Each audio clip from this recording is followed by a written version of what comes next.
বাসানি আর ওসমান হাদি এই দুজনই বাংলাদেশের প্রকৃত বন্ধু এবং প্রকৃত দেশপ্রেমিক। আমি মনে করি সরকার এই ওসমান হাদিকে কোনো ধরনের নিরাপত্তা দেয় নাই বিদায় আজকে আজকে তার মৃত্যু হলো। এই বাংলাদেশে আর ভারতের দালালি চলবে না।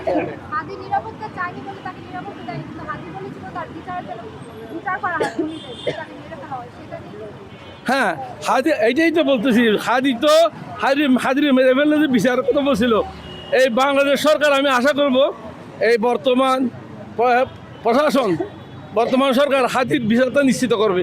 এখনো পর্যন্ত তাদেরকে ধরতে পারে নাই।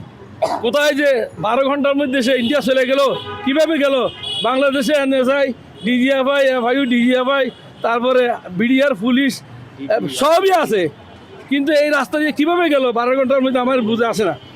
আমি একজন সৈনিক, আমি একজন সেনাবাহিনীর সার্জেন্ট, কিন্তু আমার মাথায় আসে না এত সহজে কীভাবে 12 ঘন্টার মধ্যে সে দেশ থেকে পালিয়ে যায়। বর্ডারে কি ইয়া ছিল না, বিডিআর ছিল না, পুলিশ ছিল না? আর এই হাদির পিছনে যে এই যে ছেলেটা যে দেখা যাচ্ছে যে তার পাশাপাশি থাকছে, তার সম্বন্ধে কি গোয়েন্দারা জানে না যে সে ছাত্রলীগের অমুক ছিল? তখন জানে না, তখনও তো ইয়া করতে পারবে, তারা তো ইন্ডিয়া করে না এটা। আমি মনে করি সরকার এই ওসমান হাদিকে কোনো ধরনের নিরাপত্তা দেয় নাই বিদায় আজকে আজকে তার মৃত্যু হলো।